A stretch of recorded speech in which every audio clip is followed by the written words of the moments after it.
program here at the Habibie Center, which has been running for, well, the Talking ASEAN series has been running for almost 2 years now. And we aim to bring topics related to people who may or may not be working on ASEAN issues on a day-to-day basis. But we always aim to look for topics that are in heated discussions in different places, and hopefully, and I know today's topic is something that's been making headlines for a couple of months now. The regional impact of Indonesia's new policy towards illegal fishing. As perhaps all of you know, the Jokowi administration made headlines with their new minister on the policy against vessels conducting fishing activities illegally in Indonesia's waters. Today we're going to be discussing some of that and discussing how what we think will be the impact for ASEAN, because again, a lot of those fishing vessels belong to countries who are members of ASEAN, and are right at our borders as well.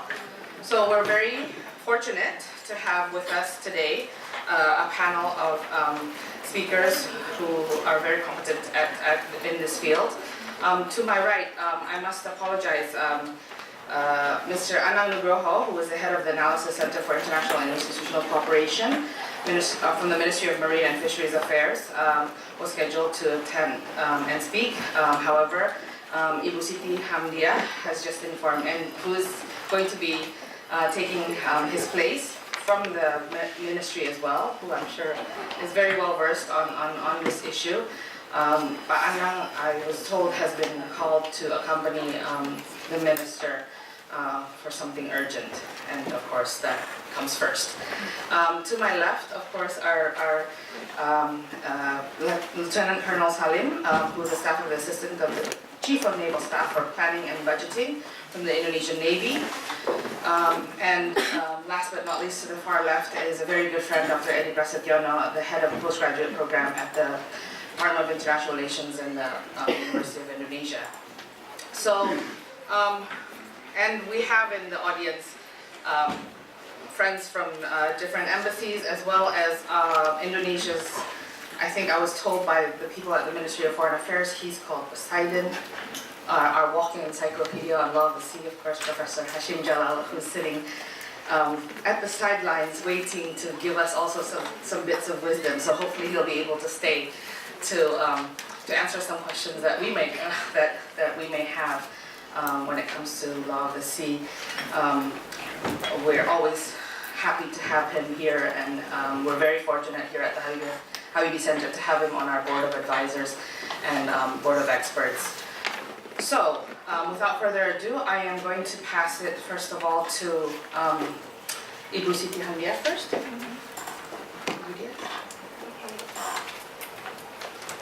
Thank you. Good afternoon, ladies and gentlemen.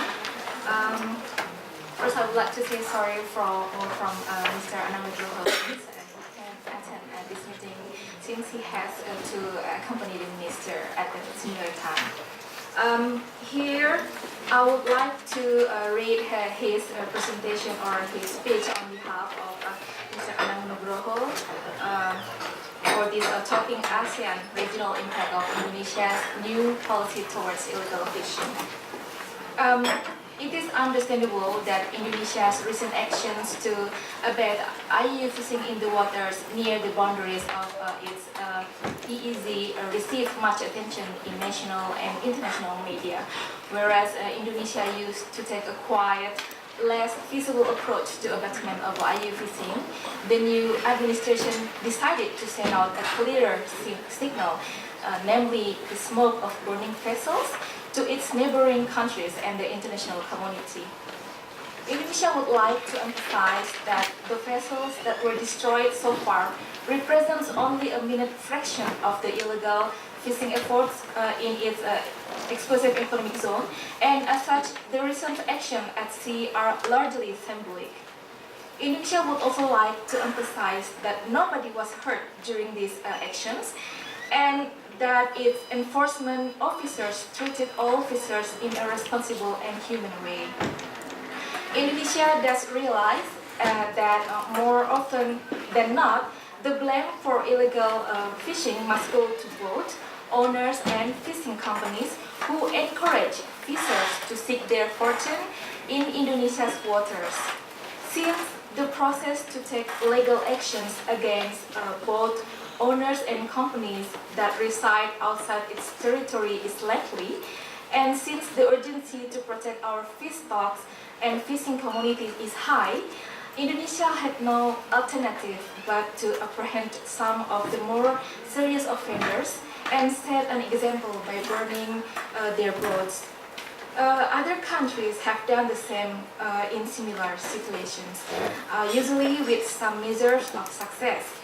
The government of Indonesia would also like to point out that our recent actions against IUU fishing are not the consequence of a new policy.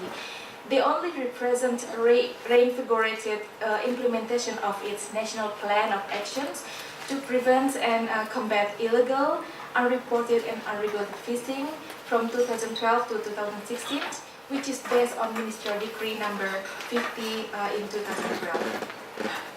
Addressing IUU fishing is important and urgent. It is estimated that Indonesia loses revenue of about $4 billion annually, which is equals to 62% of the value of Indonesia's legal marine culture fisheries. IUU fishing undermines government of Indonesian efforts to manage fisheries for sustainability, putting at risk livelihoods of Indonesia's fishing communities, profitability of Indonesia's fishing industry, and food security of Indonesia's people who rely on affordable fish as a source of protein. Well, so IUU fishing as well as illegal migration of fishers into Indonesia creates such as social unrest, especially those near the boundaries of our countries. So finally, government of Indonesia is concerned that lawlessness among illegal fishers increase risk of other criminal behaviors, including human trafficking and smuggling of weapons and drugs. Whereas Indonesia efforts to abet IUU fishing did not fail to catch the public eye, the government of Indonesia would like to emphasize that abatement of IUU fishing is but one of a suite of measures to protect and recover its fish populations. Ministerial Decree number 45 of 2011 documents that most of Indonesia's fish stocks are now fully exploited or overexploited. This means that fishing mortality caused by illegal as well as legal fishing is higher than nature can sustain. The reproductive capacity of Indonesia's fish population has been degraded to a level that food security and profitability of Indonesia's fishing sector is at risk. Indonesia is at the crossroad now. It must either take bold action to prevent degradation, or it must face the bitter consequence of depleted fish stocks, ailing fisheries, and even more difficult path to recovery and regeneration. From recent newspaper clippings, it is perhaps not always evident that Indonesia is addressing not only illegal fishing by foreign vessels, but it is also taking important steps to manage its domestic fisheries. Our fishing communities and fishing companies know that these steps are necessary. However, painful they may be, and Indonesia can look forward to a high level of voluntary compliance with these regulations. Voluntary compliance will quickly erode. However, if government gives the impression that foreign fishing vessels can get away with dodging regulation and stealing fish, hence our efforts to bring IUU fishing to the public eye. Since newspaper and TV channels have already done an excellent job of highlighting Indonesia's recent crackdown on IUU fishing, I would like to take this opportunity to highlight some recent examples of improved governance in Indonesia's domestic fisheries. First of all, the new administration dramatically reduced fuel subsidies thereby reducing a driving force behind overexploitation. Indonesia will remain dependent on fuel subsidies to assist some of its small-scale fisheries, artisanal fisheries, until they have become more competitive, but access to subsidies for larger vessels will decrease. This reduction of fuel subsidies will increase efficiency in a large part of Indonesia's fleet. Secondly, Indonesia declared a moratorium on the issuance of license for vessels larger than 30 gross ton that are constructed abroad. This is mentioned in the ministerial decree on number 56 on 2014. This is a harsh but necessary intervention aimed both at resource protection as well as abatement of illegal fishing by foreign vessels that were illegally reflagged as Indonesian vessels. As you might understand, the response from fishing industry has not always been supportive. It is this measure in particular that necessitates the government of Indonesia to take firm actions against IUU fishing by foreign vessels, so to remain credible to its own fishing sector. The Minister of Marine Affairs and Fisheries also declared a minimum size for various species of crabs and lobster through Ministerial Decree number 1 of 2015. And this is yet another intervention that aims to recover our natural assets. And of course, this measure cannot be effective if the presence of the IUU fishing. So finally, we hope that this short explanation that Indonesia's recent focus on abating IUU fishing does not reflect a fundamental change in its foreign policies. Indonesia will remain committed to collaboration with a friendly nation, adopting a non-confrontational approach as a first option, and only applying a controlled measure of force if no other ways are open. I would also like to reiterate Indonesia's invitation to neighboring countries to collaborate in abatement of IUU fishing in the region. Thank you. Thank you very much, Ibu Dia. For those of you who are, we will be posting the paper, and Ibu Dia has kindly also included the regulation by the ministry, a copy of the regulation, and we'll have that in your inboxes as soon as we can, and scan or post it on our site. And now I'd like to ask Mas Edy, first of all, Dr. Edy Prasetyono, to speak, especially. For me, and again, a lot of our friends from ASEAN countries have asked if this step that's been taken and with regards to how we respond to illegal fishing is a change in the way that we conduct our foreign policy. Especially our ASEAN friends are also asking, and perhaps you will be able to address that question. Right? Well, thank you very much to Rahimah. Well, I'm not going to come up with, data or whatever. I think everybody, almost all everybody here, have very good, data and statistics about how much actually Indonesia has suffered, from illegal fishing. What I'm going to do actually is to give some perspective, on why Indonesia is very tough now. So I would like to put in the context, and then how the ASEAN or our neighbors is going to already reacted to Indonesia tough position or policy on illegal fishing. First of all, of course, why illegal fishing is important or important issue to discuss. The first one I think is because there are now increasing demand for fish and fishery products, and I think it's quite clear, and that already lead to the so-called excessive exploitation of aquatic resources. And I think it's not only the case in the region, but also in many part of the world. So it's not only about illegal fishing itself, but it's about food security in the future, and also it's about environmental issues, which is, I think, is very sensitive in the future.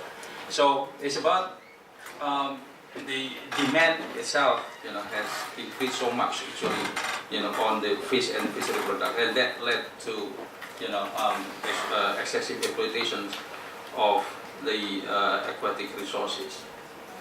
The second reasons, why, we are talking about the illegal fishing, because it has caused a lot of the so-called reduction in food supply. And I think one of the strategic issues in the future is about food. And I think everybody, especially for Indonesia with the population of more than 250, million people, I think food is one of the security issues, facing the country, is not only now but also, in the future. And also it's about, we lost state revenue. I think it's more than 4 billion dollars. And there are various information about how much actually Indonesia has lost, from the illegal fishing. The figure is around 4 to 6 billion dollars, every year. Not to mention, of course, the illegal cross-border trade, facing Indonesia. So there are a lot of issues there. I'm not going to explain the third point, but the security implication is very clear, because sometimes it's very difficult actually to differentiate between the illegal fishing and the ships that are used, for smuggling the weapons. And I think the case, there are some cases, and I myself actually supervised 2 PhD theses at the University of Indonesia. And my student at the time, already shown, how the connection actually between illegal fishing and people smuggling and also weapons smuggling. There are 2 students at the time that I supervised, and they have some data, about the connection between the 2 issues or the 2 phenomena. What is also important is the now the so-called illegal, unreported, and unregulated fishing activities has been defined, in terms of it is already, the so-called transnational organized crime. So that's why, when I myself at the time was debating with the delegation from Thailand. Anybody from Thailand? No. Yeah, especially during the ASEAN Maritime Forum in Manila, in Tokyo, if I'm not mistaken. But I forgot. But this regional conference attended by all ASEAN countries, and then plus Japan, and then representative from the European Union, and also from Japan, and then United States. The delegation from Thailand at the time, they denied that the so-called illegal fishing is not, transnational crimes, and they didn't want to put it into an ASEAN declaration at the time. And I said, no, we have to put it in the declaration, and because I debated strongly, against this position. And then one of the members of the Indonesian delegations at the time said that, Edy, so please do not fight, our argument here. It's better to take them to a restaurant in Shinjuku, but that would be good. So that happened in Tokyo. I remember that the case. So in the end, the declaration, didn't come up with any mention, about the illegal fishing as a transnational, organized activities. So I was a little bit, disappointed at that time, and a bit angry as well. So this is, the things that give us the reason why we are talking about illegal, fishing. So it's very important, especially for Indonesia, which 2/3 of our, territory, and also we are now, relying on more and more, on the so-called, maritime products for the future of Indonesia. Next slide, please. And now, what are the context? And this is very important. If you look at, for example, the Jokowi's vision, during the election, this is actually the assertive position to protect the so-called maritime national assets, for vital for national economy. If you look at, it's not only fishery, but any other mineral resources, in the sea is very important to Indonesia. So this is basically one of the statement or assertion that Indonesia is going to be, much more assertive, in our, stance and our position, with regard to how to protect the national resources.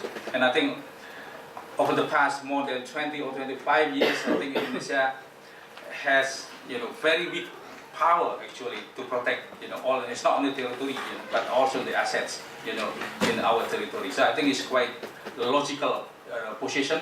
It's quite clear stance, and I think it's just a matter of communication actually for Indonesia to have, to explain, to our neighbors, that this is, very important to Indonesia. Secondly, I think we have to put the cases, of firing and how do you call it, the burning, the so-called illegal, fishing, as in the context of this is an emergency case. This is not normal. So every time I myself debated with some of the Indonesian officials, if you look at, for example, my statement at the published by newspaper, I think a couple of weeks ago, when I said that burning the illegal fishing is emergency. It is shock therapy. It's not normal. This is not normal way of dealing, with the so-called illegal fishing, because according to our law on fishery, and also non-cross, that all of the extraordinary or coercive, activities or coercive punishment or whatever is actually the last resort. That must be the last resort. So that's why, although I agree, I support, the government, this new policy, on illegal fishing, on fighting illegal fishing, but it must be seen, in the context of the last resort. This is not, normal. And fourthly, of course, being, very tough and so on and so forth, it is basically a deterrence, actually, to any, foreign state. So I think in the normal way in the future, this is not Indonesian way, definitely, in the future, And the fifth one, the last point is, if Indonesia is really committed and by design, want to be a maritime power, then there are some conditions that must be met by Indonesia. The first one is, of course, we need to have a legal policy, institutional construction. Everybody, if we are talking about policy, do we have any ocean policy? Do we have any clear institutional arrangement? Because there are now around 13 or 12 institutions in Indonesia with the overlapping claim or authorities with regard to how to deal with all of the issues in the sea. So our own homework actually is really huge. It's much more complicated than the other countries in the region.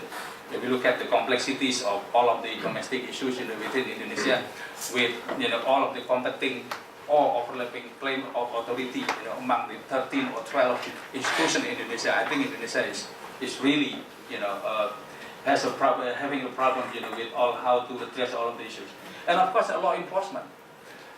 And if you look at what are actually the main, it's not under construction, but the main elements of power that we need, that we have to, to have in order to make Indonesia a maritime power. The first one is, of course, we need to have a strong navy, definitely. Do not talk about maritime power if we do not have a strong navy. And secondly, of course, a strong industry, maritime industry. So our industry, our economy should actually focus on how to develop actually the maritime potentials. It's not on the land. We are still actually land-oriented nation rather than a maritime-oriented nation. So it's about industry, trade basically. It's one of the most important, especially when Indonesia is, Indonesia hosts three slots which are very important for international trade. So that's why Indonesia need to have very strong navy, industry, trade, and fishery. So the four elements. So if we combine the four elements and then plus legal policy and institutional construction and law enforcement, then Indonesia will become, a maritime power. Can we do it only in 5 years? Impossible. Every time, when I give a lecture, to my students at the University of Indonesia and also some other university, I said, 5 years, come on, 5 years is not enough, cannot even 10 years, I said. So if Jokowi's government, can lay the foundation for a strong foundation, as the basis for the future commitment of Indonesia, being a maritime power, then what Jokowi can do is actually just lay the foundation. It's just lay the basis. It's not, I think he needs more time, and also the successive government, in the future after Jokowi, must be also committed to, the so-called, transforming Indonesia, to become a maritime power. Next, ASEAN neighbor reaction. Well, I try to summarize. I try to make a very systematic, how do you call it, the arguments, on how ASEAN countries, have reacted to, Indonesia assertive, move or stance, on illegal fishing. The first one, they always, warn Indonesia about, come on, this is ASEAN spirit. ASEAN spirit must be based on solidarity, whatever, the good neighborhood, and so on and so forth. And they also make a connection with how it will affect, our, effort to create the so-called ASEAN community. So, what they have reminded Indonesia so many times is, ASEAN must be based on the so-called human spirit, friendship, and so on and so forth. And secondly, of course, when we are talking about illegal fishing, it's not only the issues, facing by Indonesian law, but also, by other countries in ASEAN. So that's why, when Indonesia is very tough, by flying and also burning, the illegal fishing, they always said that way. Can we negotiate and then we come to terms with a very cooperative negotiation, and so on and so forth, rather than you take unilateral action against illegal fishing. So that is all of the reaction actually is I try to put it in the 4 points, and I always said that must be the last resort. That's also my personal opinion. It's not only ASEAN, our neighbors' opinion. That must be the last resort. And then the fourthly is must be dealt on the basis of humanitarian. And that is the concern actually, or criticism raised by our neighbors, towards Indonesia tough position against the so-called illegal fishing. Next slide, please. Now, I myself, I do not know actually how much time it is still. Okay. Now I try to, have autocritics actually, criticizing ourselves. When we are talking about firing and burning the illegal fishing, fishing ships, there are 2 scenarios actually. The first one is on the ground, in the sea. If the normal way to detain, to investigate still on the ground in the sea, cannot work in any normal way, of course the Navy have the authority to use the so-called coercive instrument. If the normal way cannot work. There is only the scenario, that the Navy can fire the illegal ships. When, they also, at the same time, they also threaten us. When the Navy, cannot catch and detain them, softly and peacefully.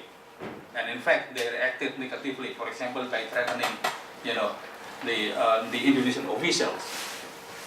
The second scenario is firing and burning. This is actually, the so-called the legal punishment. It's already decided by the court. So it's a different case. So if the sanction is already decided by the courts. Yeah. The executor must not be the Navy. And it's very clear. And that's why I have actually gone against, any use of Navy, to punish the illegal fishing ships, as the result of the court decision. This is not the authority or the task of the Navy. So if you look at, for example, in the case of Australia, when some Indonesian traditional ships were burned by Australia, it's not by the Navy. Even in Europe, I saw myself, this is not by the European Navy or by any European country's Navy, no, but by the Coast Guard, not by the Navy. And that must be clear. So that's why I was very consistent, against any use of Navy, as the instrument on the executor of the legal punishment. Yeah, this is not. And the last slide, the impact. Well, if we look at the impact now, of course there must be some kind of tension. And I think the statement made by our counterpart from Thailand is very clear.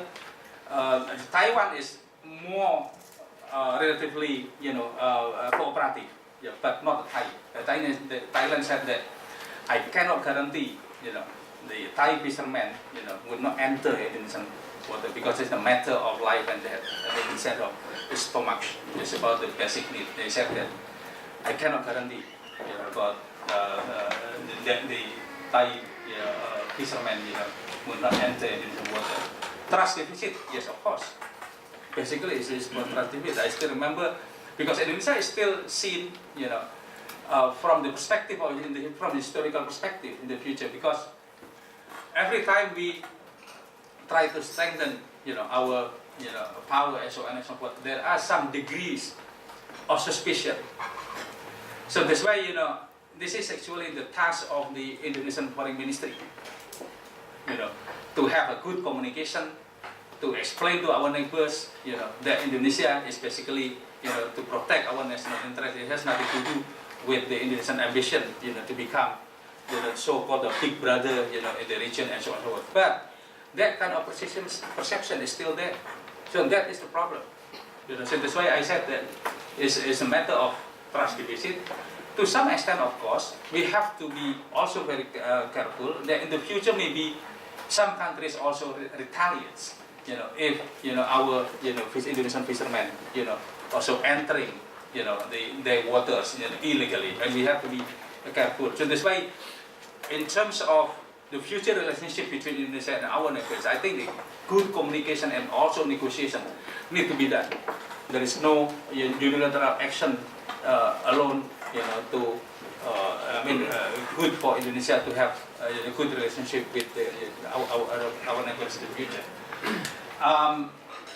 The more positively, of course, is if we have any history and also the background, also information or experience, about all of these, issues on the cases.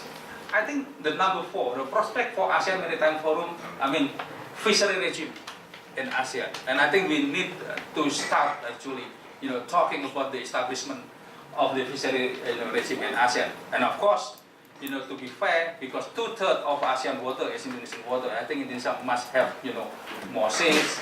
Indonesia must, have more power and also, more rooms actually, to present their ideas, to have, some, more important roles. Then that must be given to Indonesia. And it's almost very, funny if Indonesia with the 2/3 of water actually is ASEAN water, then it is Singapore or Malaysia, they have more say, in deciding the agenda and topics of maritime, issue in ASEAN. I think it's very logical. The last one is perception of Indonesia as a big power. Is definitely that's the impact that we have to receive. So that's why Indonesia have a lot of homeworks, not only domestically but also externally. Next slide. What needs to be done now? The first one is, of course, national and domestic measures. legal and institutional arrangement, and it's about the Indonesian Republic itself. And of course, the strengthening registration and licensing. So that actually must be done not only by Indonesia, but also by neighboring countries, or ASEAN countries. I think if we look at the declaration, I forgot actually one of the documents, ASEAN documents, actually put all of the responsibility to the ASEAN, ex-ASEAN member state. State must, and so on and so forth. I checked already all of them. And of course, it will be very difficult because we do not have the so-called monitoring and control system mechanism, in ASEAN. So that is the problem as well. Secondly, of course, is bilateral or multilateral measures, monitoring, in IUU fisheries activities, and effort to combat illegal fishing in the common, shared, or transported waters. And I think that will be, very important. How to create or establish code of conduct, for example, among ASEAN countries themselves, in a common or shared waters. So that's, very important one. And thirdly, of course, is regional initiative. And I think you can check, all of these, the regional activities, the documents, ASEAN documents. But the most important thing, of course, is the commitment, and as well, it's just very classical, issues. When it comes to implementation, all of the national interests actually prevail rather than, the regional cooperation itself. And the last one is, of course, as I said before, is good, diplomacy, that must be done by Indonesia. So, as a last statement, I support the position of Indonesian government, but that must be accompanied with good diplomacy and regional and effort, to create or establish regional mechanism, to fight the so-called illegal, fishing. So that's all from me, and thank you very much for your attention. Thank you very much, Edy. As a note, we did invite several of our friends from representatives whose countries whose vessels have been affected very recently. However, they had declined the invitation to speak. On that note, some of the points that Edy mentioned just now, of course, touched upon the issue of the Navy. We're very glad to have Lieutenant Colonel Salim here to perhaps address those issues. Thank you. Good afternoon, ladies and gentlemen. I have to be careful because there will be so many questions to me because so I have to extra careful. Next slide, please. So, TNI law number 34 is as an archipelagic country, Indonesia's strategic attention is different from the navies because continental and island state. The focus on internal maritime security environment, focus solely on sea control and power projection within Indonesian territorial seas and archipelagic water. Indonesian Navy is essentially defensive and doesn't adhere to Mahanian concept of command of the sea. It does not envision projecting naval power beyond Indonesian water, but is focused on sea control and amphibious operation within Indonesia, economic exclusive zone and archipelagic water. Next slide, please.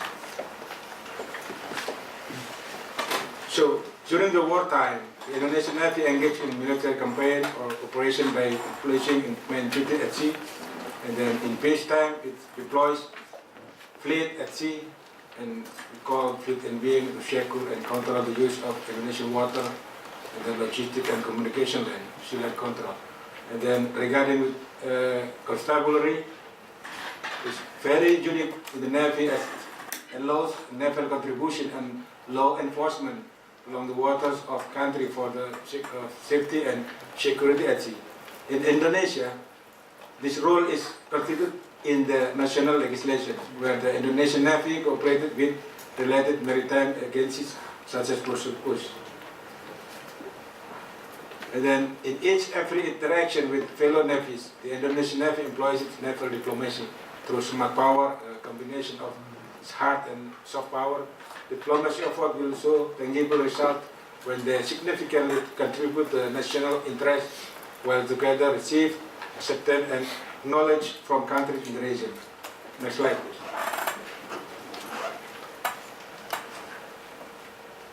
So the threat activity is persuade people by threat and using weapon or not for the Navy. And we have strategic, passive and active. And then power projection, the ability to military projection for the supporting next process, land power. And then sea control, like habitude for using sea to counter the enemy. Evolution of traditional concept, limit and qualification, pursuing command in moderation, command of the sea. And then sea denial, contemporary angle. And then naval diplomacy values, military presence and tool of diplomacy. And then last, we have humanitarian assistance and disaster relief, like how to have the ASEAN and Karimata Strait. And then regarding with illegal fishing is national security and law enforcement. Next slide, please.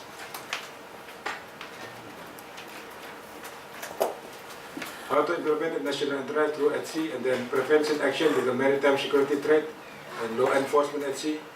And we did maritime cooperation strategy with a comprehensive cooperation with the approach of maritime security and welfare. Next slide. So sea should be from violent threat and then navigational disruption, environmental issue and illegal exploration, which is for the illegal fishing, then law transgression. But in Indonesia issue maritime security is violent threat and then navigation and weather threat, sea boundaries. This is our focus today, it's illegal fishing, and then drug and human trafficking, and other legal violations. And nowadays, illegal fishing is, boats can be put drug and trafficking and human also. So it's become transnational crime, we can call it like that. Next slide.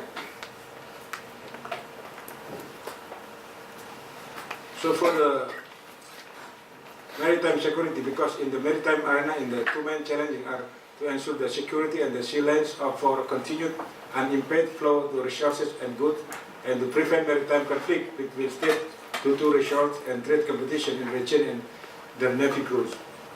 The challenge to rescue and trade security will arise mainly from piracy and maritime terrorism in and around the vital sea lanes and choke point in the East Asia, in which Malacca and Singapore is a common strait, and then like for merchant shipping, interstate maritime conflict may also rise due to competition for resources, territorial boundary dispute, and from traditional nationalistic rivalries, and also if become greater, this illegal fishing become conflict between two countries.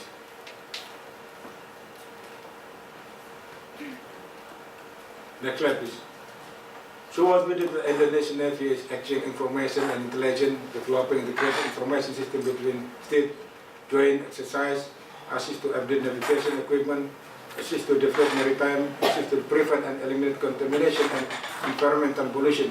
So if we have exercise between two countries or two navies, just like we are in Singapore with Thailand, we just exercise how to board the ship, but we never access how to counter with illegal fishing.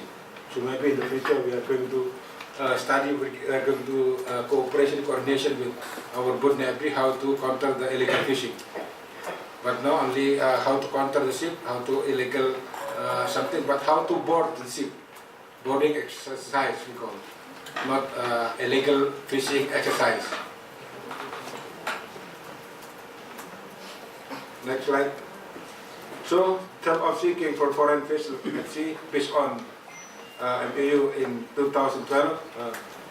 What kind of ship we have to seek, and then foreign flag ship with all foreign crews, and then the event is Indonesia vessel management, no document from Indonesian government.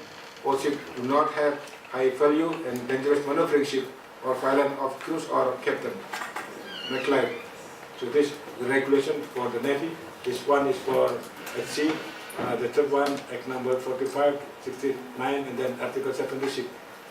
Like Edy said, that building seeking were conducted by Navy after court decision. It's what we did. And then next slide, this is like example, like with the Vietnam fishing boat. What happened? That, let's see the picture. The blue is Indonesian Navy, and the red is the Vietnam fishing boat. Next slide. So, what happened with Vietnam? and then suspect and illegal. Without permit, no vessel document, foreign flagship, and then foreign crew, with travel net less than 5 centimeters. They're all illegal. And then also the in the event. So what's Navy do? Guide to the base and then next process to the court.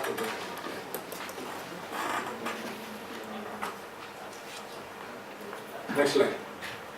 So what Navy strategy is, we have preventive and repressive, focusing on prison and vulnerable area like Natuna and then eastern part, improving the naval-based performance, improving the maritime detection, performing maritime intelligence operation, working closely with the other national institutions, custom, marine police, fisheries, etc.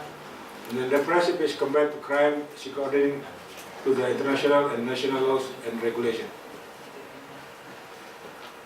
For our challenge, next slide please. Cover area, the huge area, and then limitation asset, professionalism of the boarding process, investigation, prosecution need to be improved. The budget support for the provision of the freighter support the provision and accommodation for the crews, and then securing evidence, the cost of representation on non-judicial crews. Then facilities and infrastructure for the detention of suspect.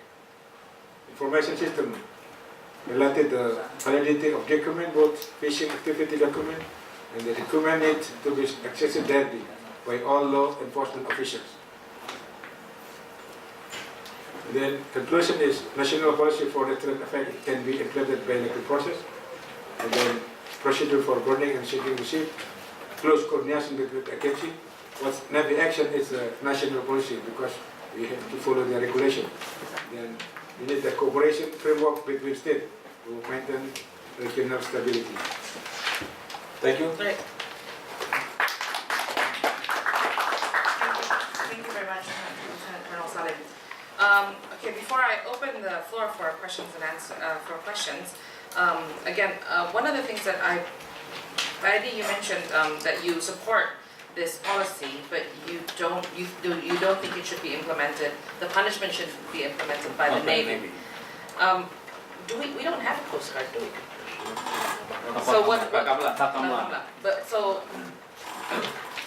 Yeah, Bakamla actually can borrow or use the Navy, but the flag must be Bakamla, not the Navy.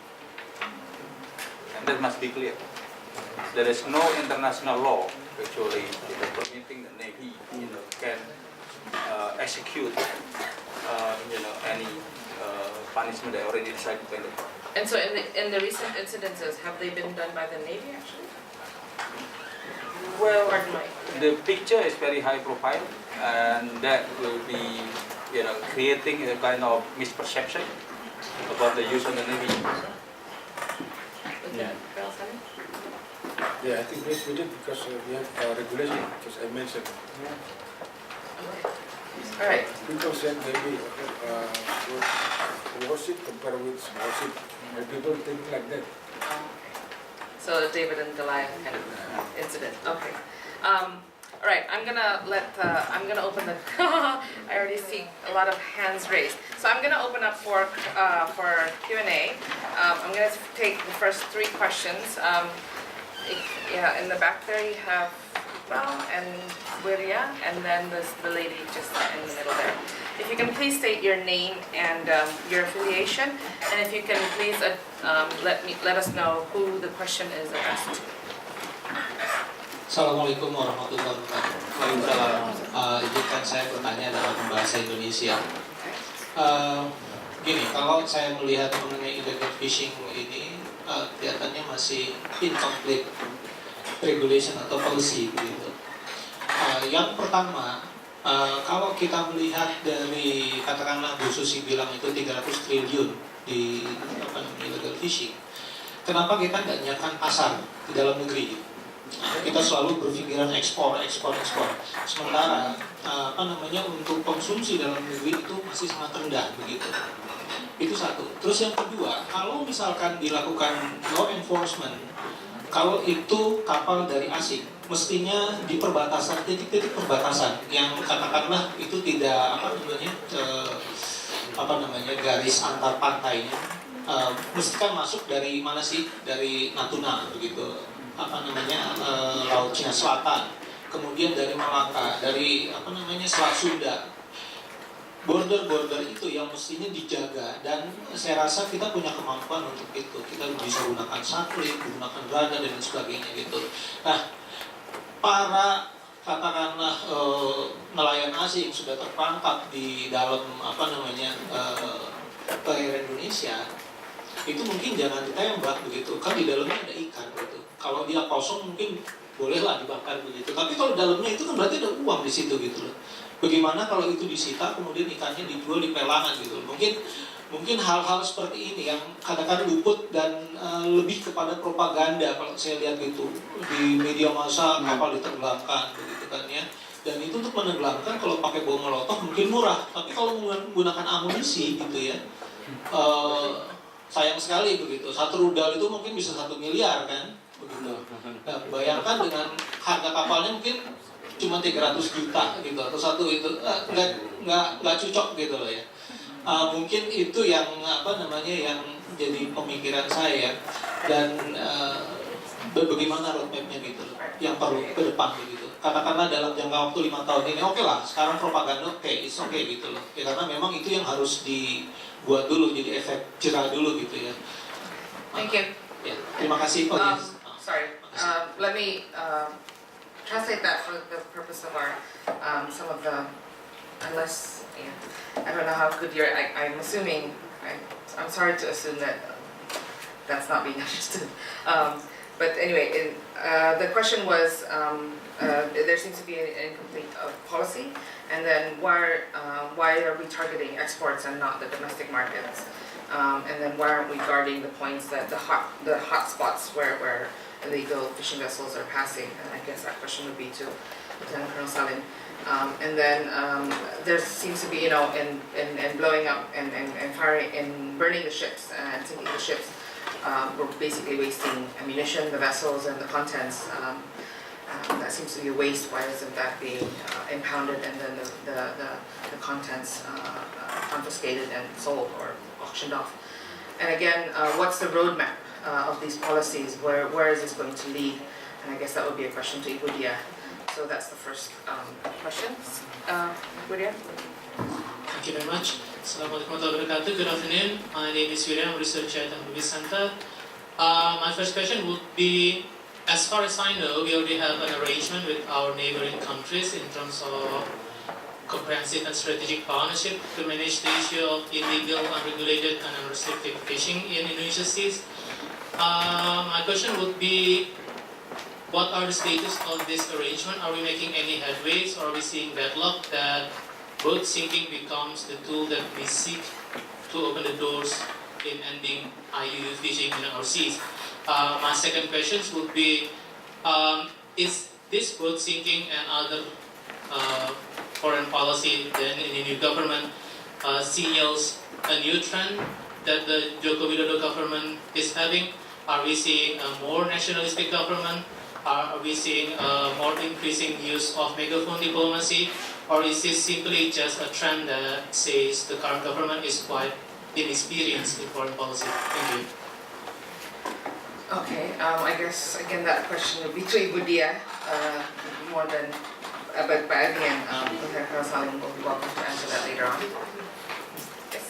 Okay, thank you very much for your opportunity. I'm Shafir from IOM Indonesia. I'm here, I would like to, not specifically asking a question, but in a way to emphasize more about what Lieutenant Salim had explained earlier, that illegal fishing in Indonesia are so much in line with the human trafficking issues.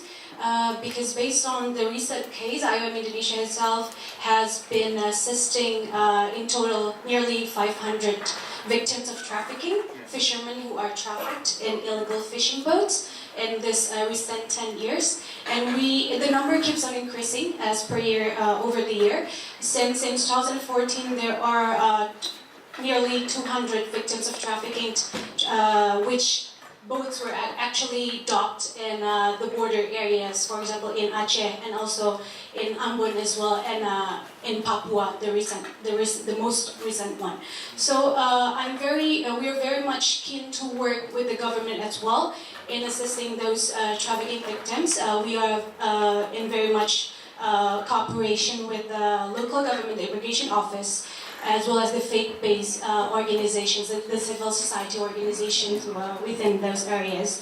So perhaps if there is a question that we'd like to address is to Lieutenant Salim in how specifically the Navy address the illegal fishing issue as well as the human trafficking, the correlation and how is the approach that have been implemented by the Navy towards both of the important issues. Thank you. Thank you very much. I'll take those 3 questions, and Ibu. Thank you. Okay, I will try to answer question number 1 and question number 2 from the 2 first questioner. First, about the incomplete regulation and why can't we build up a domestic market. You know that our minister and I think our government already knows about these issues, and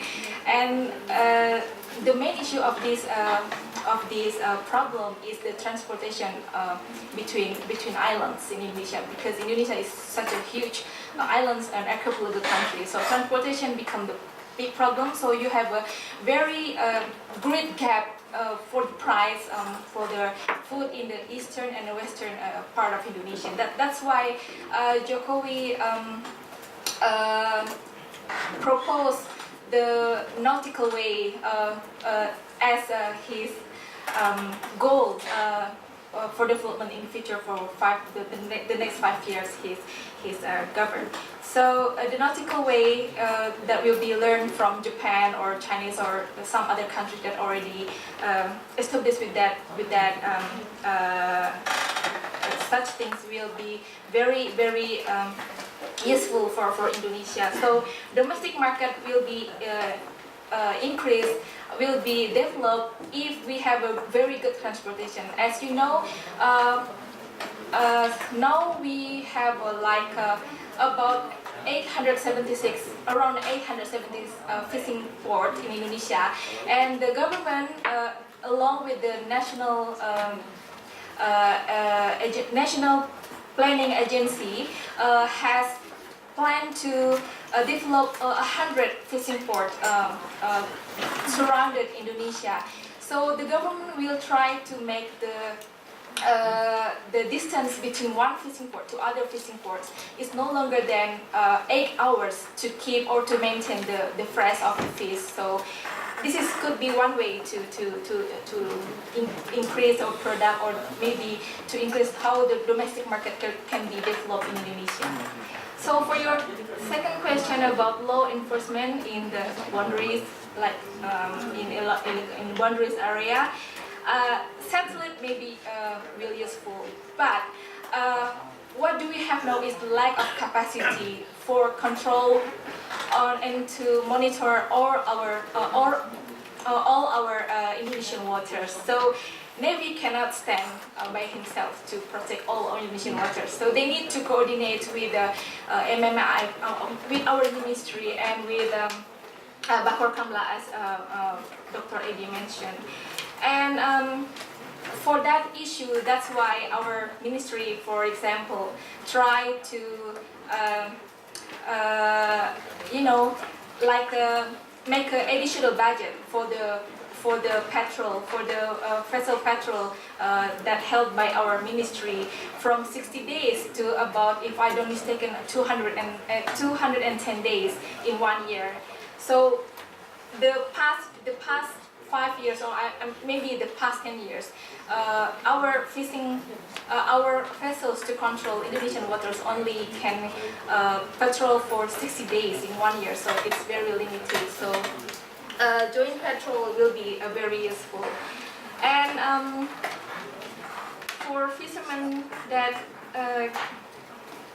only capture in the boundaries in Indonesian waters. Yes, I think our colleague from Ministry of Foreign Affairs also informed us that if there is an illegal vessels that already captured by the Navy or whatever who have authority there, we should inform the countries where the vessels belong, and we should inform the owners of the boat. And as long as I know, the sinking boat and the burning boat is already empty, so there is no fish or there's no almost and also human in the sinking boat or burning boat.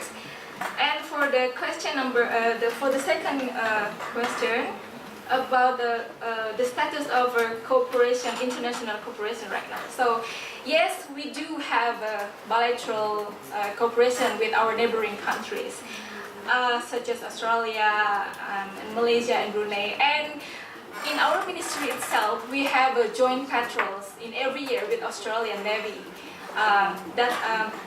to prevent the IU fishing along the Indonesia waters in the boundaries between Indonesia and Australia. And I think this is very useful. But as you can see in the background paper provided by the ASEAN, that we have been tackling this illegal fishing very long time, and we already have effort to make a dialogue and then bringing the case to the court, but it seems it's not effective. That's why I think Jokowi and our minister take the bold action into the sinking or burning the boats.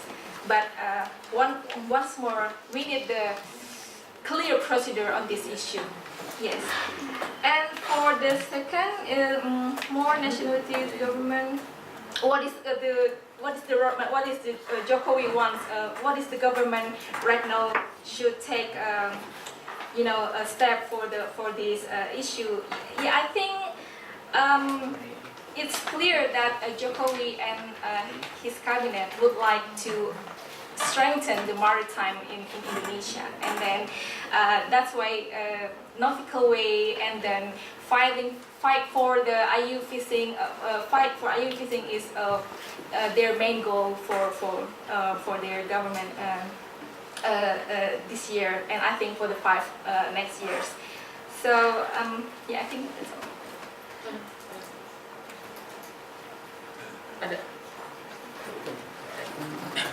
Yeah, my observations is based on our experience. I visited Saum Laki.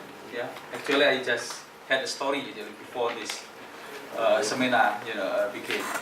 I had a story with my colleagues, Pak Salim, yeah, and I told all of them, in this room. When I was in Saum Laki, I talked to one of the naval officers. Do you have? And I asked, do you have any capacities, any capabilities to control all of this water? They said no. I have only 2 boats, very small ones. I mean, 2 boats, and the area that we cover, is very huge.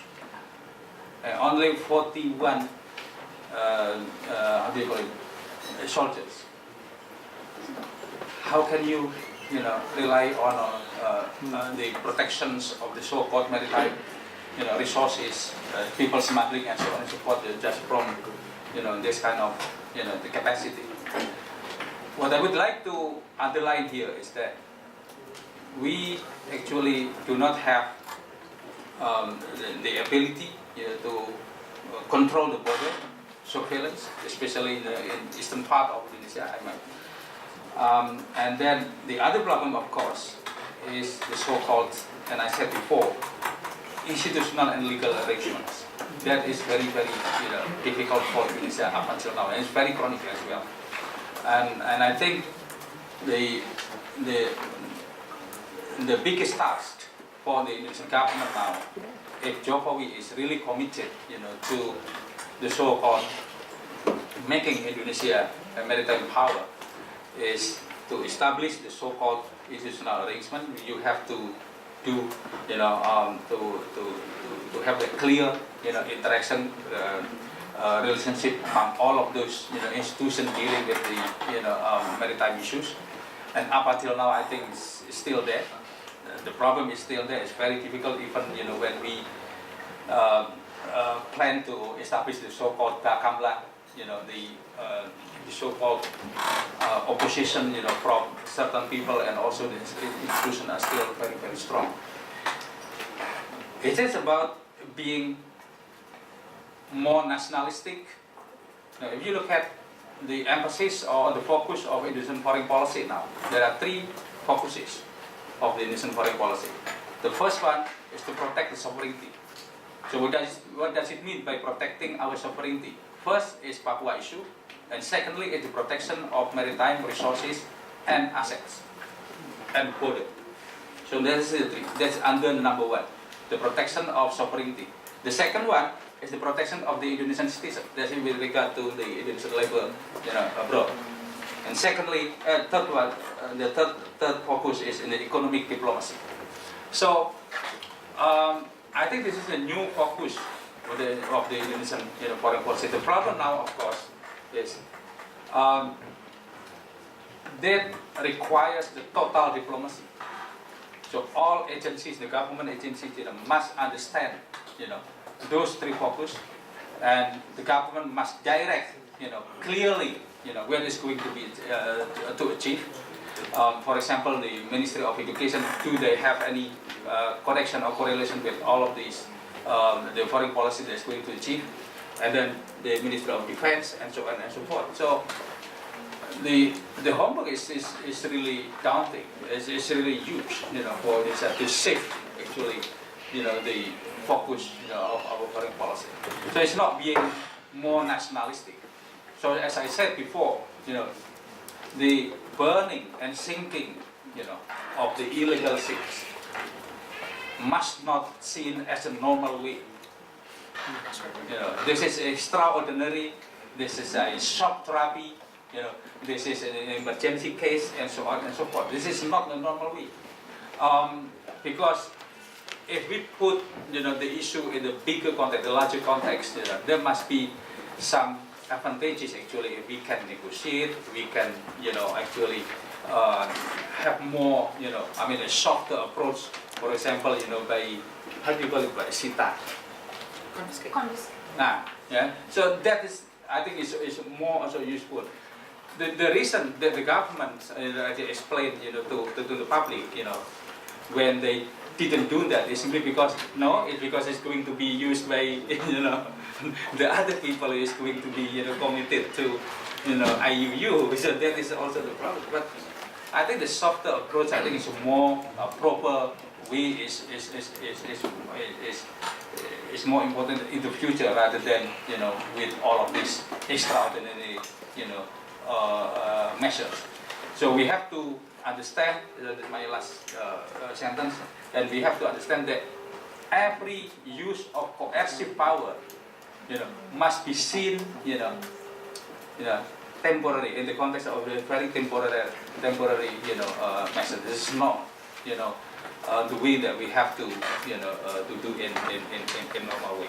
But I support, for the by the time being, yes, Indonesia need to do that, and I still, up until now, strongly against, any use of the Navy to execute, the sinking of the illegal ships, even if it's ordered by the court. And I will put blame on the court. Do not order the Navy. Or change the uniform. Yeah, this is not Navy. So I still committed, I still very consistent to that. The only scenario that the Navy actually can sink the ships, if in the sea, all of the illegal ships, they cannot be, they go against any order, from the Navy, and then you can do that as a because they threaten us and so on and so forth. But in normal way, no. Especially to execute the decision made by the court. It's not the Navy. Okay, thank you. For the we don't shoot the ship directly. We took everything, like people and then fish, and then inside of the boat, and then we shot directly. But the advantage, the comparison between why we use warship and Molotov, like first question is because there are positive sides and negative side. If we are going to use warship, the positive side is shock therapy and then spectacular publication, and then Demonstrative. basically negative image, and then with high operational cost. And then what is positive for the Molotov? That's proportionality, and then effective and efficient. Need low cost operation. And then negative side is less spectacular, different with warship, because it's not at the moment. A long time ago we never done, like for 5 years ago, same. And then the countries same like Indonesia, like Australia, China, and also Malaysia. They did also. Then the last question is how to approach with the trafficking, because illegal fishing sometimes we just knew from the media. We found the drug trafficking using the fishing boat also.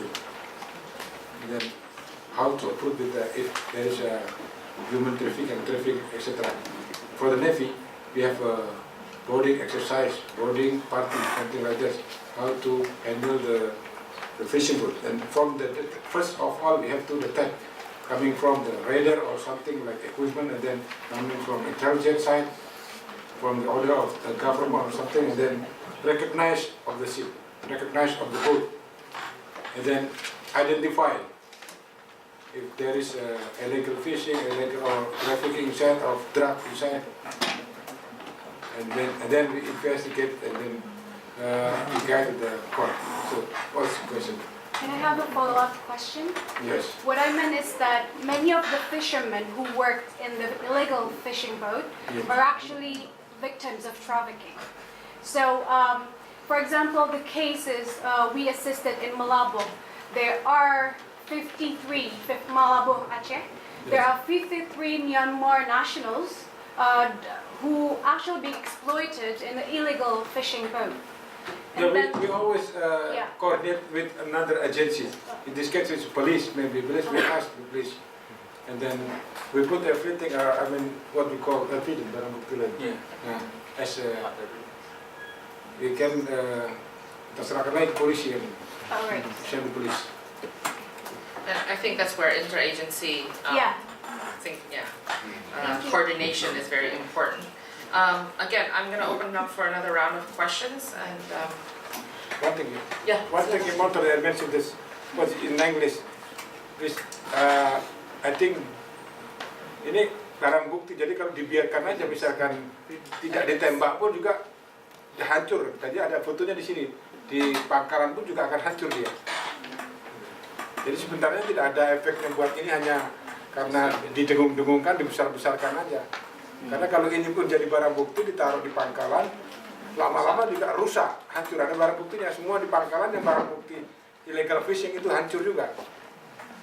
Selain untuk kalau masih utuh dijual, ya untuk negara uangnya. Itu hanya karena waktu ini aja yang dipolitisir, hanya nggak suka sama orang, nggak suka sama kebijakan, ya akhirnya jadi ramai. Sebenarnya kata laut 4 years ago kita sudah biasa melaksanakan itu. Question, I don't know who can answer this, but if this is a deterrent measure, since the policy was put in, since you started sinking vessels until now, what's the impact? Have there been visibly or documented less numbers of fishing vessels that have come in illegally, or berkurang nggak sejak? Yes, drastically. Yes. No, at least other fishing vessels have been warned that there is a new regulation in Indonesia that you will be sinking or burning if you do like illegal fishing in Indonesia. So they will warn. They have to warn. Do you think this will last back? Akan bertahan nggak? Harus bertahan, harus dilanjutkan. Okay, so it has to be continued. Right, I'm gonna open the floor. Yes, the gentleman there, and then Pak Budi. And oh, there's a microphone.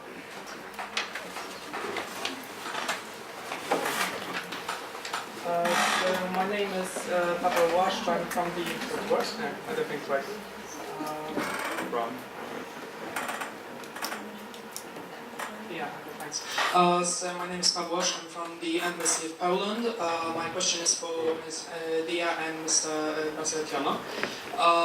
With the upcoming Indonesian chairmanship of IORA, do you think that combating maritime criminal activities such as illegal fishing, would it be a priority or one of the priorities of the Indonesian government? IORA. Yes, IUU is one of the agenda. It's already prepared by some government officials, but I'm not sure whether it is really, discussed, during the what's that, during the forum at the IORA. But IUU has been prepared by Indonesia. Several meetings were already held, including one or two in Depok. Can you explain first of all to the audience IORA, for those who don't know? Yeah, there's a forum for, the what's that? Indian Ocean. Yeah. There are some people who are already involved, in the IORA, including, of course, my friends, Kimona, for example, and then some government, officials at the foreign ministry. They're discussing a kind of, how do you call it, Indian Ocean cooperation. But most of the agenda actually is soft security issues rather than, hard security issues like, maritime security. In terms of the Navy cooperation, is very soft security issues. For example, the transnational organized crime and environmental issues and so on and so forth. But during the informal meeting that were held by the Indonesian Foreign Ministry, they discussed already, they invited a lot of people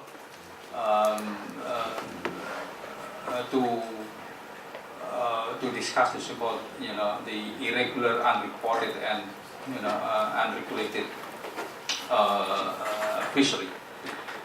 And I asked, what is that for? And they said there is going to be put by Indonesia, as the agenda of the meeting. But up until now, I haven't heard yet the current state of affairs of the issue. So that's the thing that I can explain. Oh, can I add? Yes, Yeah, please. yeah. So I think not only IORA, the only international organization who bring this issue, this IU issue. I think the upcoming other upcoming international event like ASEAN and APEC right now that will be held in APEC, for instance in Philippines, they also raise the issue of IU fishing. Because and Indonesia actions recently like a trigger for them to bring this issue again and again. And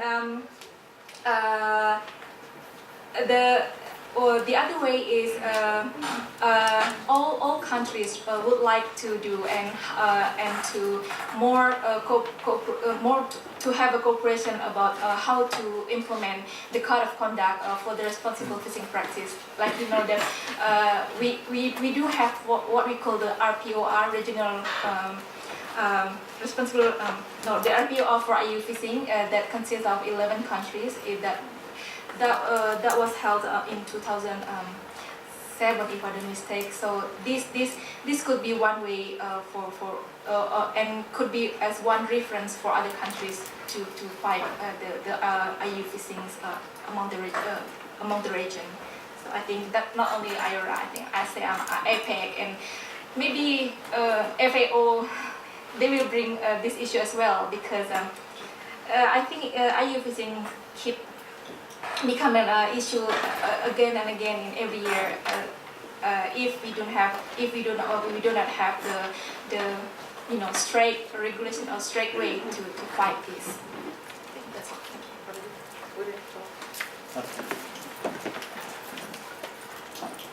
Thank you. My name is Edy Prasetyono. I'm from CIDES. I have several questions.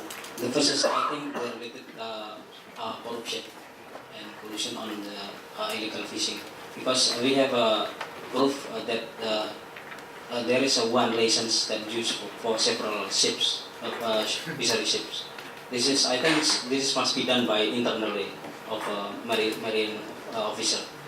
And also when the patrol ship from Ministry of Marine Affairs have a plan to make a patrol or make some of operation, the mafia and they connected, they already know before they go from the port. And that's why they will disappear when they have operation. I have experience on consultation about them about that. So so that's why the ministry, Mrs. Susi, joined with the Center for Financial Trafficking, because several of high level officer here has kept the transaction from this business. I think this is very high business and also have a very high profit. So they will maintenance for us running. And the second is we have also surveillance project like Indonesia project that use radar sat or uses some combined with the VMS, but we don't have enough equipment like patrol ship or patrol aircraft to prove that they already put some fish food. And then after we coming there, they already gone because we don't have enough aircraft to do the surveillance. And I think the last one that when we to know is about the procedural execution, because we don't have experience to execute like how firing and how manner to firing or to execute the illegal fishing boat. So that's why the use of Navy using like bomb molotov first and then using 12 millimeters of guns. So that's why we need what the international manner to execute of this illegal boat, fishery boat. I think it's my question. Thank you. Steven. Yes, thank you. My name is Steven. I'm a researcher here. My question is related to the regional stability for Edy Prasetyono. Months ago, one of the advisors for Jokowi, Pak Rizal Sukma, attended the USINDO meeting in the Washington, and when he asked by the forum about the possibilities to sinking the Chinese boats, and he answers that it is possible. Based on the fact now we sinking the Papua New Guinea boats and Vietnam and Thailand. Do you think that if Indonesia really sinking the boats from Chinese, which is more than 40% of the illegal vessels come from Chinese government, China, do you think it will affect the regional stability, and what is your opinion about it?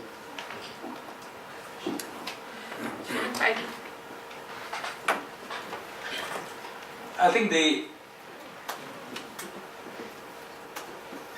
most important issue for China is not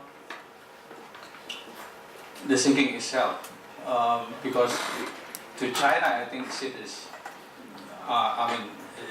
small issues, but the problem is this symbolizes the status of China as a regional power, and of course it will, how do you call it, undermine the China position as the big power in the region, and of course it will put some difficulties actually on the Chinese government how to explain to their constituents domestically. So that's why China strongly lobby, the Indonesian government, not to sink the Chinese ships. And I think it's really put some kind of the dilemma for Indonesia. At the same time, Indonesia, I think, need China. It's not only for good neighborship, between the two countries, but also at the same time, how to, to strike the balance, between the illegal fishing ships with how to convince China to sign the code of conduct in the South China Sea. And I think all of this one is related, one to, to another. So my opinion is that Indonesia will think twice or 3 times or 4 times, to sink the Chinese ships. And then in the end, I think Indonesia will not, that's my opinion, will not sink the Chinese ship. It depends on the size of the ship itself, because I think it's a very good ship. The 3 ships that detained, in Ambon. It depends on many factors, but my prediction is Indonesia is not going to sink those 3 ships. I do not mention the other ships owned by the Chinese, but those 3 ships in Ambon is still in process now. And I think there are a lot of considerations that need to be taken by Indonesia seriously about all of this issue. Thank you. We continue to answer the question. How to execute we have 2 types. The first type is coming from after the court is issuing. But if at sea, we have to detection first and then recognize, identification, and then we have a rule of engagement before firing. And just like open the radio and then something like that, and still obey our rule. Then we try to firing in front of the ship. And then still continue, and then after that, the bridge, upper the bridge. The last is still the great maneuvering or something like that. If our ship also become dangerous, we have to fire it. But we have to find the part that is not dangerous. That it not fire the machine, something like that, and make some shock traffic. That's all.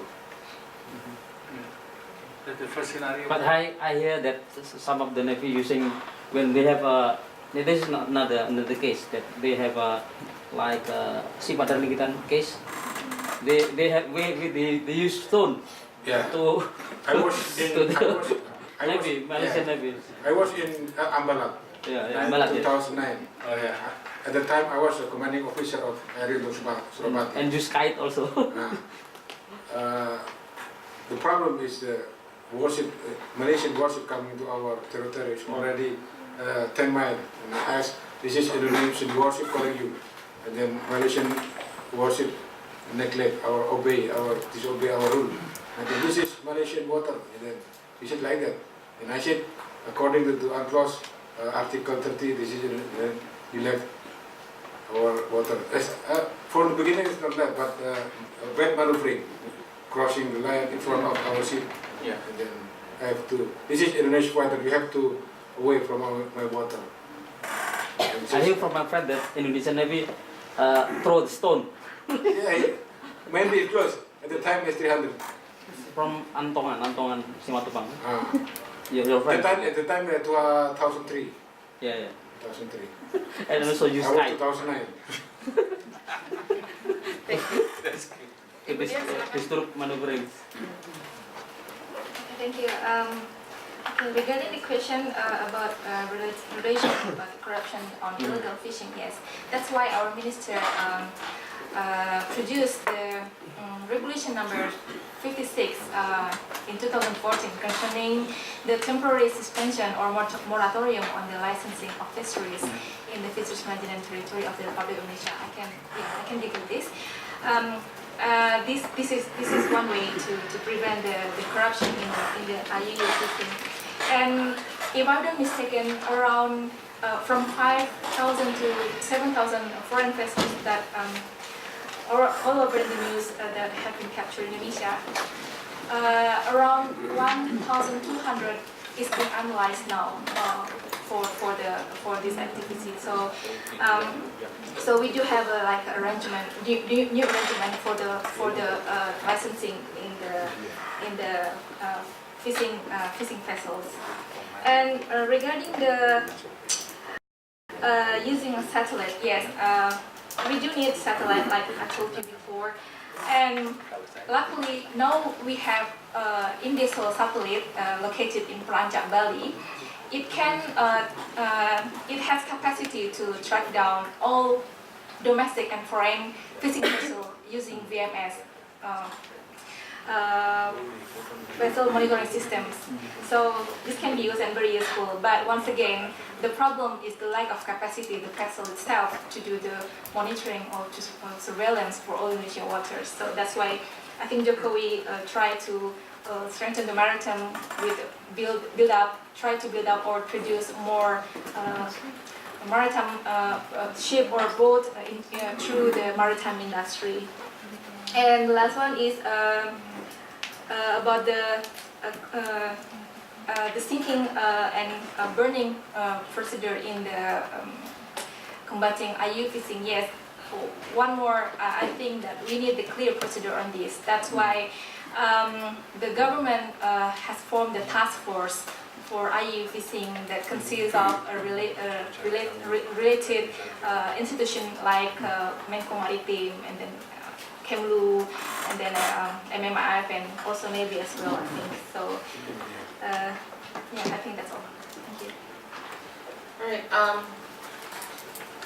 Any more questions? Okay. The gentleman in the back there. Any more? Have a little bit more time left before we have to wrap up. So. Good afternoon. My name is Jediona from the Philippine Embassy. I'd like to ask if there is a current regulation or SOP concerning the treatment of traditional fishermen who may have unwittingly crossed Indonesia's borders. I'm referring to those traditional fishermen who have been using subsistence fishing as a means of supporting themselves, some of them live on their boats, and some of them have been fishing in these areas for centuries, even before borders have been made. And most of them do not have navigational equipment to determine that they have indeed crossed the borders. So I was wondering if there is any regulation in place to tackle this issue. Thank you. Okay, thank you. Well, actually, I involved directly with this issue in Berau, which we have a fishermen that confessed that they came from Malaysia and Philippines, and then we already have a coordination and cooperation with the Philippine embassy in Manado to have verification for this fishermen. Well, honestly, this is very new to Indonesia. We never faced this issue before, and unlike the Philippines, I think you have ratified the International Convention on who admit the existing of this kind of fishermen.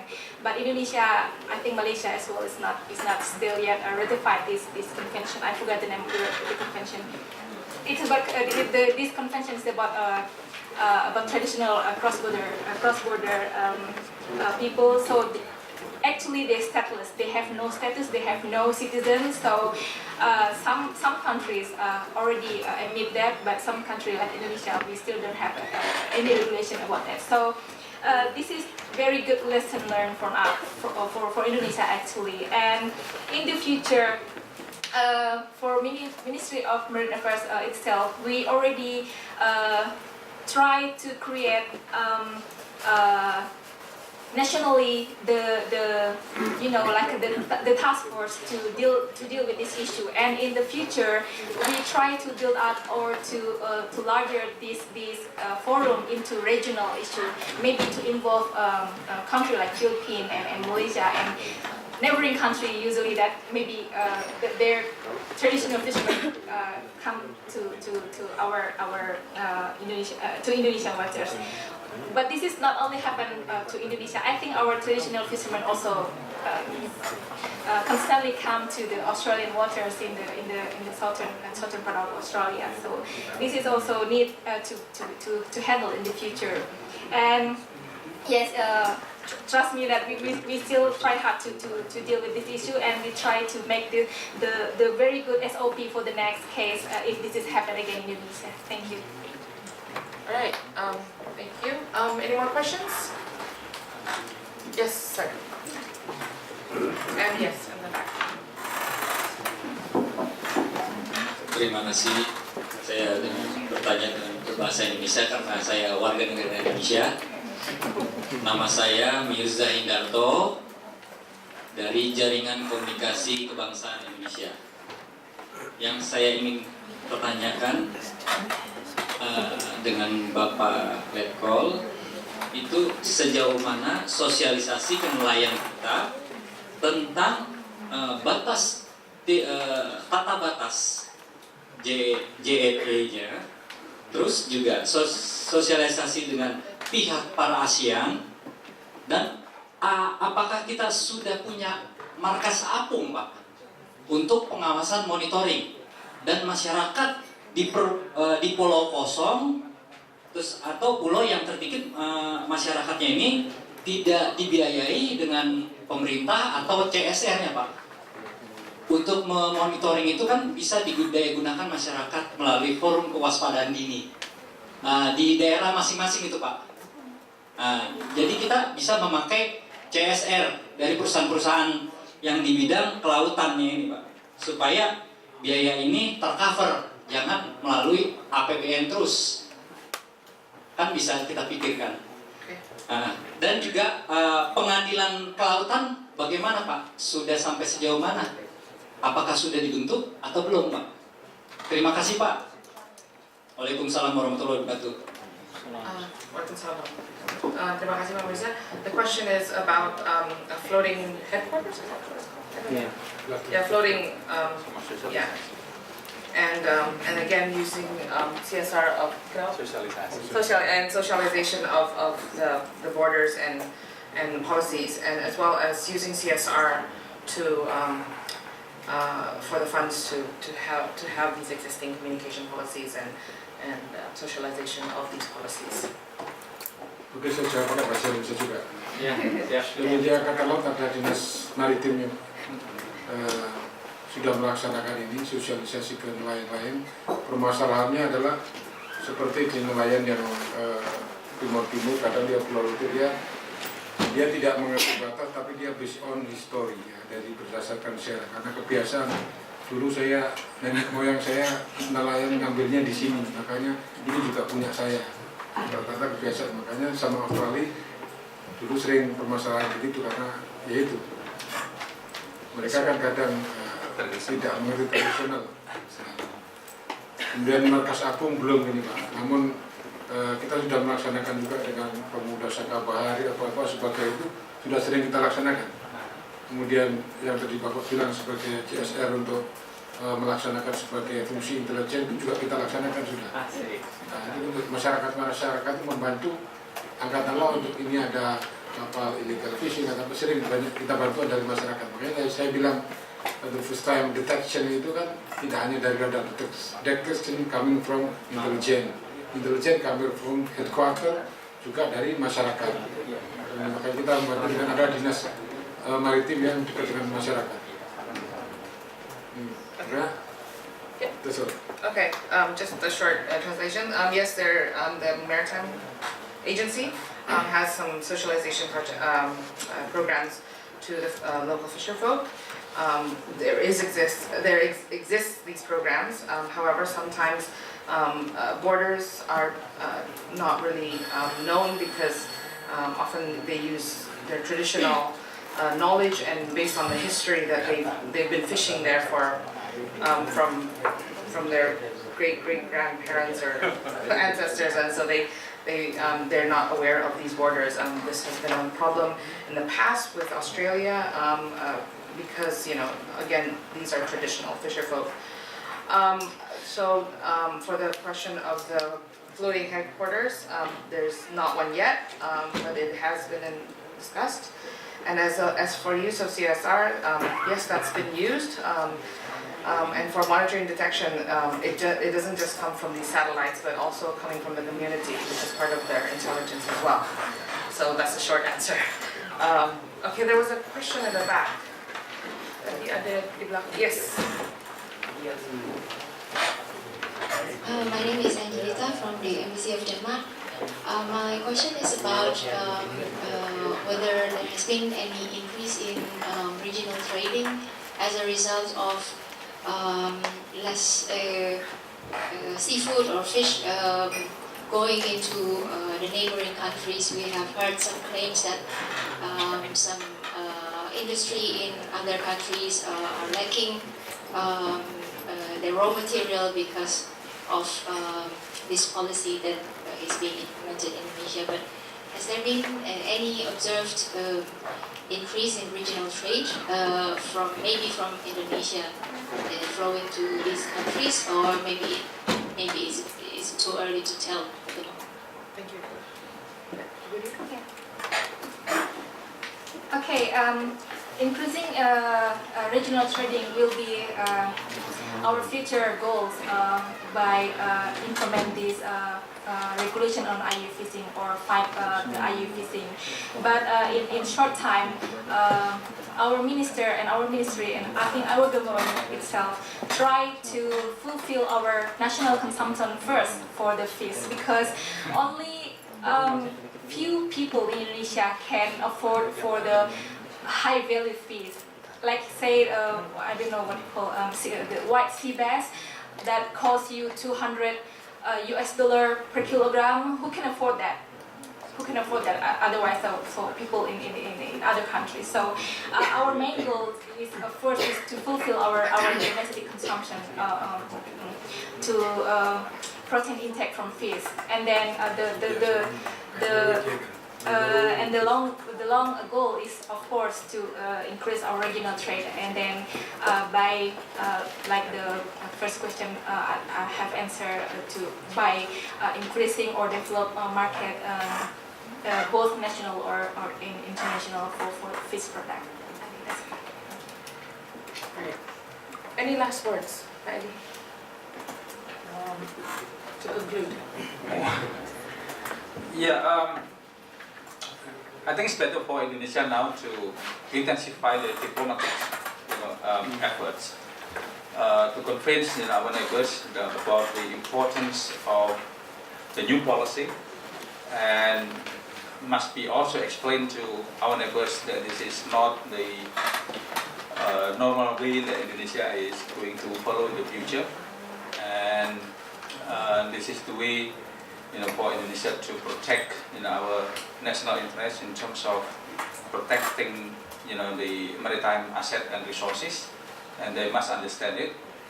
And of course Indonesia will open the opportunities to have more dialogues, and I think that's the importance of the spirit of ASEAN. Thank you. Yes, I think same with Dr. Edy, that we really hope that this our recent actions on the IUU fishing combating does not affect the fundamental change of our regional collaboration or our bilateral cooperation with the neighboring countries. And please understand that we really need to take more cooperation on this, and the soft way how to handle this IUU fishing, rather than to use the boarding and sinking boats. Thank you. Thank you very much to our panel. Can you join me in showing our appreciation to our panels? Salim and Edy for stepping in at the last minute. I'm sure duty calls. Thank you very much for coming to our Talking ASEAN series. For those of you who are interested in the presentations and the summary, which will be compiled by our good friends at the Talking ASEAN program. That will be available at the thtasean.org, our website, where you can find a lot of our publications and our reports on past discussions. You can also, and I think we'll be also sending them out. If you have given your email, we'll be sending out the discussion reports as well. But please do visit our site. Our next Talking ASEAN will be towards the end of February, at a date which we'll announce later. I think it should be on the 24th of February, if I'm not mistaken. And the topic will be on Jokowi's economic policy towards RCEP and TPP, something that's also highly discussed as well. For those of you who are also interested, we also have, we'll be having a seminar on women in politics, encouraging the role of women legislators in the strengthening of bicameral system. This will be in collaboration with the German Institute. We'll have the speaker of the German Parliament speaking as a keynote on that as well. And that will be on the 16th of February, if anyone is interested. If you are interested in any of our events and you have not given your email address at the door, please do so, and we'll be notifying you of other events coming. Once again, thank you very much for your kind support. These discussions will not be as lively without the participation of the audience. Thank you very much to my team, and before you head home and face the traffic, please enjoy the refreshments that have been prepared by our team. And thank you very much, and enjoy the rest of your day. Thank you.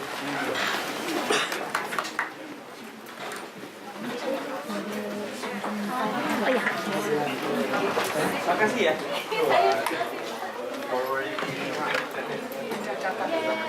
Mendadak ASEAN. Ya, makasih ya.